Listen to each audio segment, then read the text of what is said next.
সরকারের আত্মসমর্পণ আমরা মানছি না, মানব না। মার্কিন প্রেসিডেন্ট ডোনাল্ড ট্রাম্পকে কড়া হুঁশিয়ারি ত্রিপুরা সিপিআইএম ধলাই জেলা সম্পাদক অঞ্জন দাসের।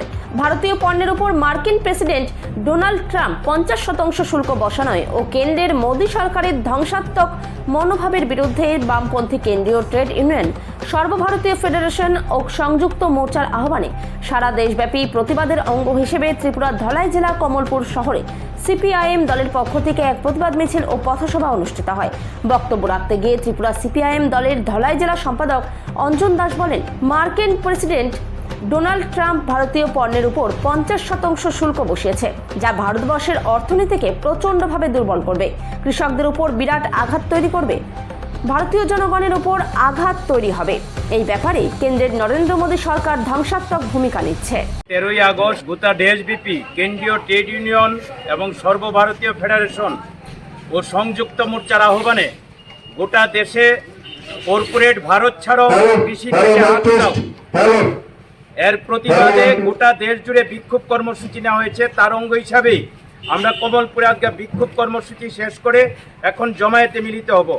মূলত সাম্রাজ্যবাদের পান্ডা মার্কিন সাম্রাজ্যবাদের প্রেসিডেন্ট ট্রাম্প ভারতীয় আমদানিকৃত পণ্যের উপর 50% শুল্ক বসিয়েছেন, যা ভারতবর্ষের অর্থনীতিকে প্রচণ্ডভাবে দুর্বল করবে, কৃষকদের উপর বিরাট আঘাত তৈরি করবে। একের পর এক ভারতীয় জনগণের উপর আঘাত। নরেন্দ্র মোদী সরকার এই ক্ষেত্রে একেবারে ধ্বংসাত্মক ভূমিকা নিচ্ছে। তার প্রতিবাদে আজকে গোটা দেশ সোচ্চার। আমরাও তার সঙ্গে সংহতি জানিয়ে কমলপুরে এই বিক্ষোভ কর্মসূচি সংগঠিত করছি।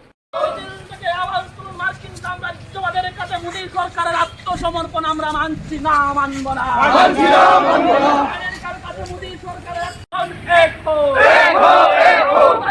বিরুদ্ধে ধর্মনিরপেক্ষ ঐক্য গড়ে তুলতে সমস্ত অংশের জনগণ বন্ধ করো। মোদী সরকারের আত্মসমর্পণ আমরা জবাব দাও, তোমাদের দিতেই হবে।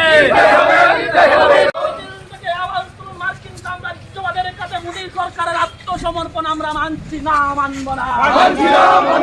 আমেরিকার কাছে মোদী সরকারের বিরুদ্ধে ধর্মনিরপেক্ষ ঐক্য গড়ে তুলতে সমস্ত অংশের জনগণ বন্ধ করো। মোদী সরকারের আত্মসমর্পণ আমরা বিরুদ্ধে ধর্মনিরপেক্ষ